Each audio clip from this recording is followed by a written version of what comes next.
Hey everyone, this is Matt Ziegler at the Southwest Environmental Finance Center, and I wanted to demonstrate to you today how to set up a chlorine disinfection system. So it's your first day at a new job, new water system, and the manager comes up to you and asks you to install a sodium hypochlorinator at an entry point. He takes you over to this table and he shows you what he purchased for the job. Alright, and so we can see a box on the right with our chlorine pump in it, and we can see our chlorine day tank on the left.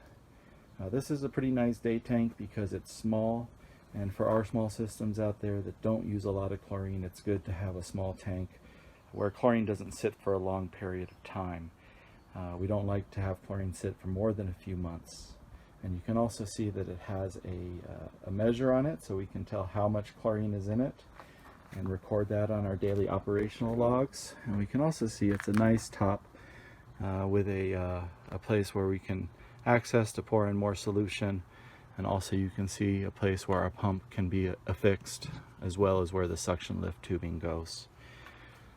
On the right we have our box with our chlorine pump, and so we chose to purchase an LMI diaphragm positive displacement pump for this purpose.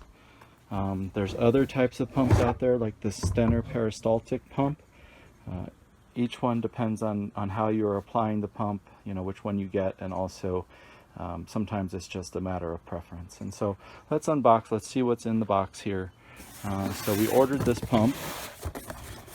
Alright, and so when you unbox it, it should come with a manual. Alright, and you can see that we ordered the pump from USA Blue Book. Alright, and so when you get the pump, you're going to get a bunch of different sizes of tubing. Let's pull that out of the box. The size of the tubing and the types of tubing depend on the pump you order. You can also see that we have our ceramic foot weight. There's our foot valve in there. We have a 4-function valve, which we'll talk about in a little bit, as well as our chlorine injection point. Okay. And let's pull out our pump. I put it on a wood base for this demo in order to give me more stability as I showed you the pump. Alright, and so here we go. We're going to look at the front of the pump. When we talk about a pump like this, we talk about the drive assembly and the liquid end. Okay, so the drive assembly is all the electronics and everything that operates the pump. We can see we have a nice splash guard on it. And if you ever want to find the serial number or the model number for your pump, it's usually on the nameplate right there. We can also see the capacity rating of this pump, 0.75 gallons per hour at 80 psi. And we can also see that we have our setting controls here. So we have our speed control at the top and our stroke control at the bottom. Okay, and so we can see each scale of these goes up to 100, so that's 100% of capacity if we set both of these to 100. If we set both of these to 100, that means that we can pump 0.75 gallons per hour. Okay, but pumps don't like to work at the maximum of their rating or at the minimum. They really like to work in the middle. So make sure you size the pump so that you're operating this pump in the middle of its capacity. And so speed and stroke, what that means is it has to do with the liquid end over here. And in the liquid end, you can see that there is a diaphragm there, the gray diaphragm. And when we talk about setting speed, we're talking about how many times that diaphragm is moved in a minute. The higher the speed, the more times it moves. And when we talk about the stroke, we're talking about how far out that diaphragm moves in the liquid end over here. So the higher the stroke, the farther it's going to move. And so these two things, speed and stroke coupled together, are how we set our pump and how this diaphragm style pump works. So we've gone through the unboxing of our chlorine pump, and now we kind of want to pay attention to the bits and pieces that came with it. We're going to put aside our tubing for now. We're going to put aside our foot valve ceramic weight there, and instead we're going to focus on our foot valve, our injection quilt, and our 4-function valve. So when you get this stuff from Blue Book or wherever you buy it from, these output valves and injection valves, they're going to probably be together, but we need to know how to take them apart and put them back together in case we ever need to replace or fix something. Okay, so this is typically how this foot valve will sit. It'll sit towards where this will be at the bottom of the solution, the screen, and this will go up towards the pump, the suction lift end. Okay, and you can see that we have a flow indicator on it right here. So flow is up. Okay, so that's important because gravity helps us do some of the work here. So when we take this apart, we can go ahead and just unscrew that screen. If you ever need to put it in a mild vinegar solution to clean the screen from some of the hypochlorite buildup or some of the sediment buildup in the bottom of the tank, you can do that. And then here we go, we have the suction lift side, and this is the compression fitting that goes up to the pump. All right, this is where we connect our tubing, and you can see that we have the seat there with our ferrule that's going to go on the tubing. We'll show you how to do that in just a minute.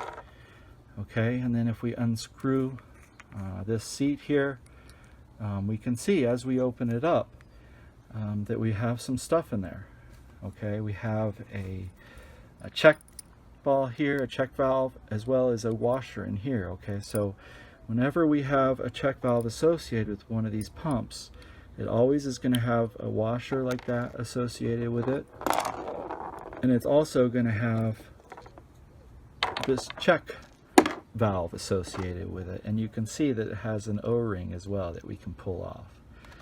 Now when we talk about these check valves, they have a directionality to them. That means that a certain way has to be pointing down, and the way we can determine that is we can look to see which end has the seat. Okay, this is the end with the seat for the ball in there. This end is not. This end does not have a seat. Okay, so the seat end always faces down. We can also tell it's the seat end because we can pull it apart. Okay, so I just went ahead, I pulled the seat out. There's the ball. We can see that the ball fits in the seat, and so gravity helps that ball sit in the seat, so it always needs to be facing down. Okay, so there's one of those apart. We're going to put it back together and attach our tubing to it. Okay, so there's our seat side. All right, we always want to make sure to put our O-ring on there. Okay, and then we want to make sure, where's that flow? It's up. Okay, so we can see that there. So we want to make sure that our seat is facing down. Okay, so remember that. Don't forget to go ahead and put your washer back in this end, and so we have all of the parts that make up a check valve. Okay, so we go ahead, we can screw that together. We'll go ahead and we'll screw this end on with the screen. Okay, and now we want to go ahead and attach our tubing. So as you saw when you got this kit, there's a few different types of tubing. We've got some narrow tubing. I believe it's probably 3/8 or so. We have our wide tubing that's hard plastic, and we have our wide tubing that's vinyl, soft plastic. Okay, and so when we talk about a suction lift side, it's the side of the pump that doesn't have any pressure. So we don't need to use this plastic pressurized tubing for the suction lift side. Instead, we want to make sure to use vinyl tubing. Now you could use this pressure tubing on the suction lift side, but you don't need to. So we're going to go ahead and use our vinyl tubing, and let's put aside that other tubing for now. So let's talk about how to do a compression fitting. Okay, so when you do a compression fitting, you always want to put on your nut. This is the compression nut. You always want to put on your ferrule after that.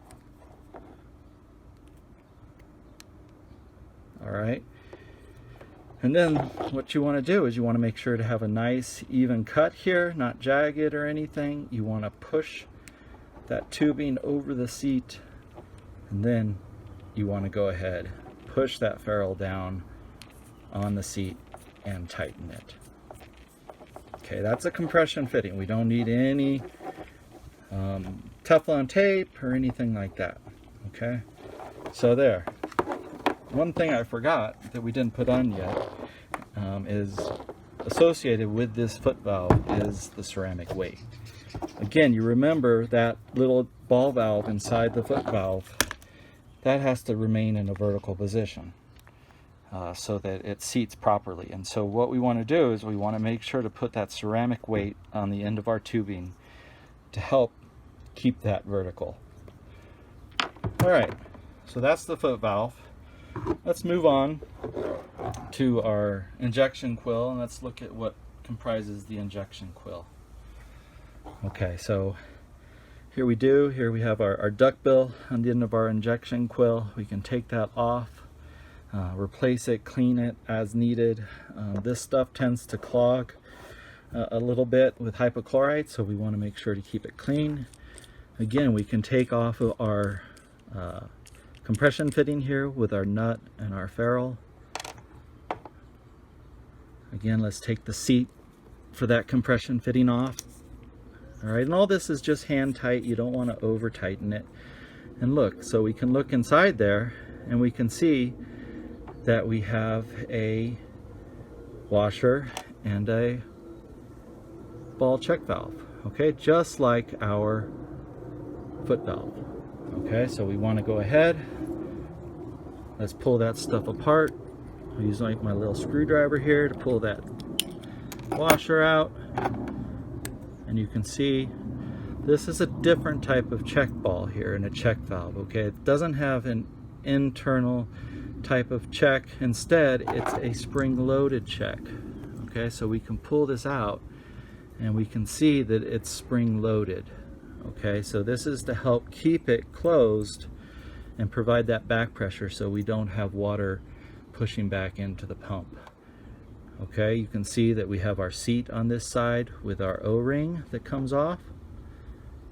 And we can go ahead and put this back together, making sure to go ahead and stick our washer back in there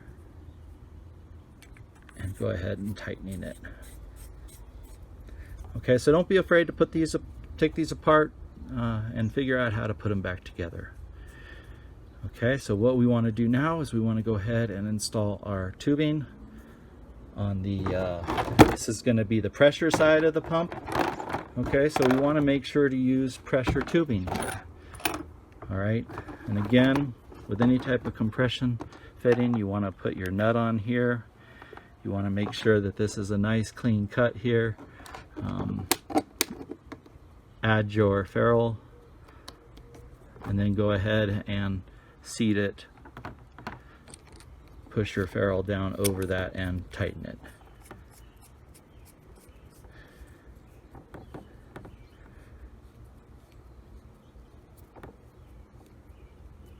Okay, so that injection point is ready to go. All right, so the last one I wanted to talk to you about is this 4-function valve.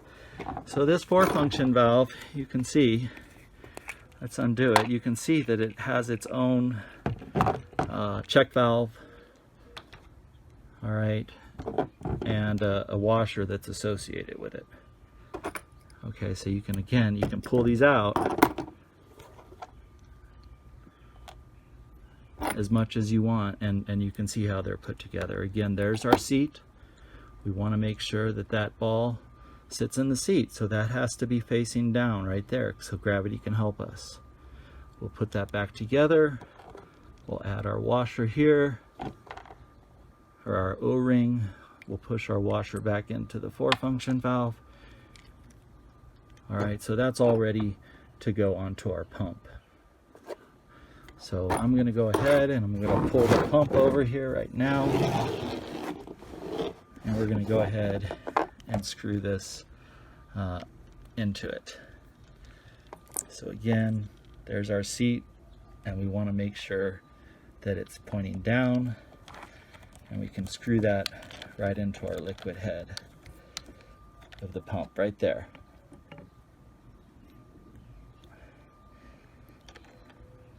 All right, so what this 4-function valve does is it provides pressure relief. All right, so right here, you can relieve pressure. Once this is pumping, you're going to have pressure build up in this pressure side of the tubing that we're going to attach. So this is your pressure relief over there. This 4-function valve also provides line depressurization, anti-siphon capability, as well as back pressure. It provides back pressure of 25 psi to prevent over-pumping when there's little to no system pressure. All right, so one of the things about the pressure relief is that this is the third type of tubing that you're going to be given with your pump here.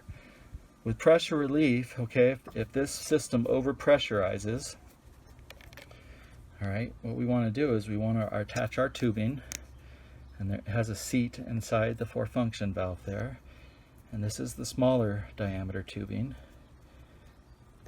and we go ahead and screw that on. It doesn't have a ferrule or anything.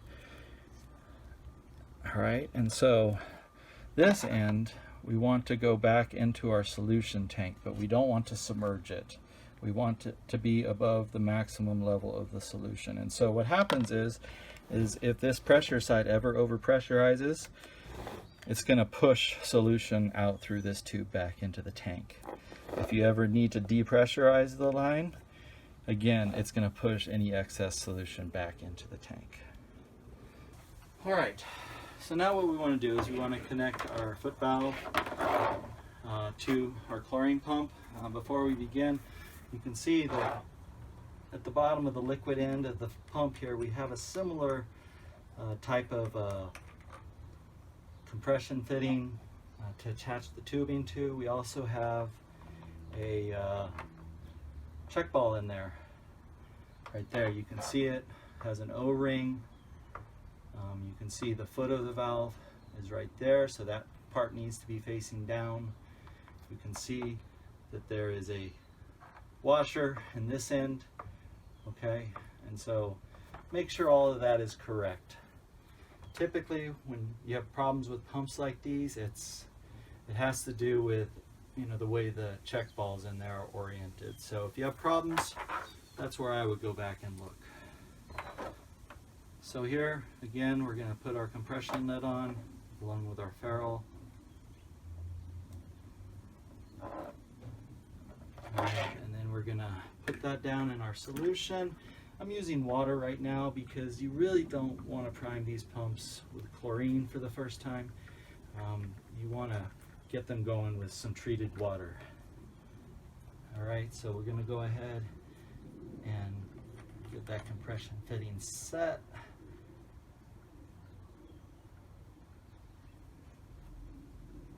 And tighten that up. All right, and now we're going to go ahead and put on our injection quill.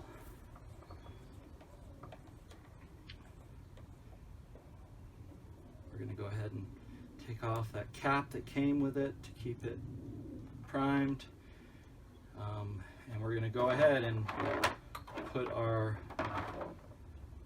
compression nut on, followed by our ferrule, and we're going to go ahead and attach it to the top here. Seat the tubing, put the ferrule on, and then go ahead and tighten it up.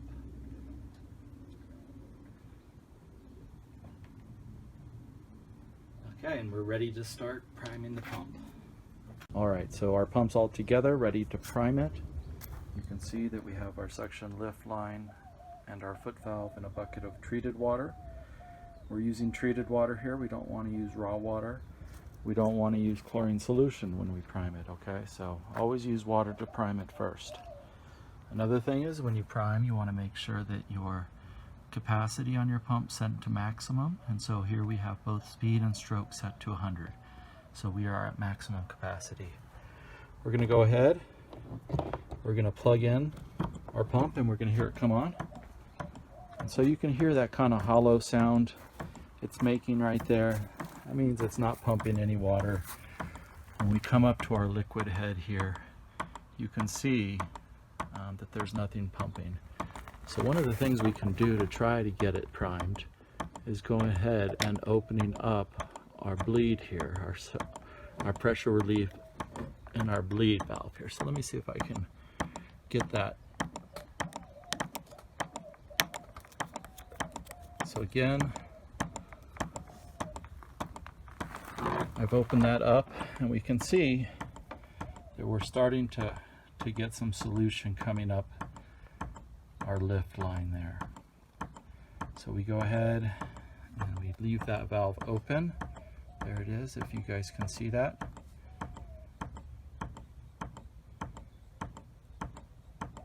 Okay, and we're going to let that go ahead and continue to prime. So if you're having a hard time priming the pump, you know, if opening up the pressure relief valve doesn't work, and you're having a hard time getting the liquid to come up your suction lift tubing, one of the things you can do is to go ahead and actually take off this 4-function valve. So I'm going to go ahead and remove everything that we just did. I'm going to take off my pressure end of my tubing there, and I'm going to go ahead and pull my 4-function valve off.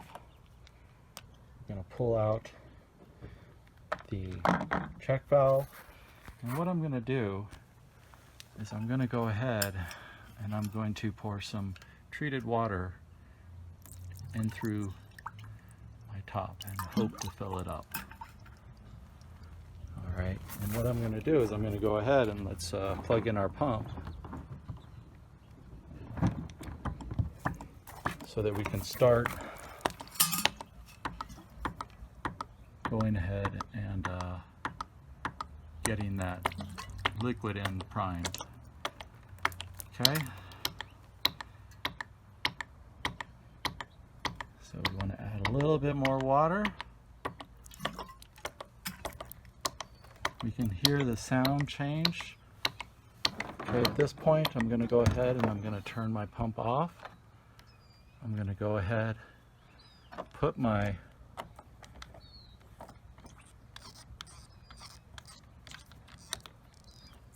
four-function valve back on.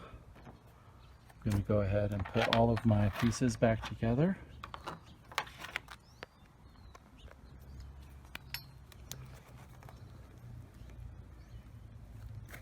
There, I'm putting the bleed side on. Let's go ahead and get my pressure tubing on this side.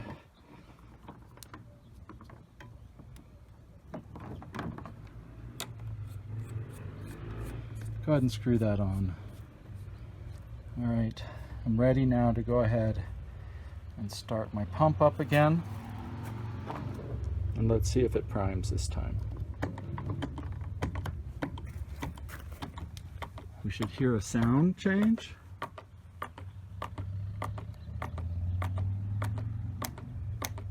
And you can see that I'm getting some squirting out through my pressure relief tubing that goes back into the tank, so that I know that I'm pumping good. I'm all primed up. And what I'm going to do is I'm going to close that pressure relief valve so that I'm only getting solution coming through my injection point. Okay. So we can hear it start pumping into the injection point with that change in sound. And we should have solution coming out pretty soon.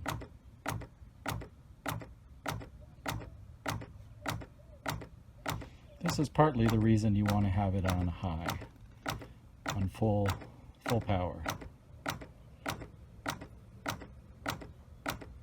There we go, we're starting to get some dribbles coming out of our injection point. So now what we're ready to do is we're ready to go ahead and put this in place on top of our chlorine tank. Go ahead and install our injection quill into our plumbing tree and start this pump disinfecting for our water system.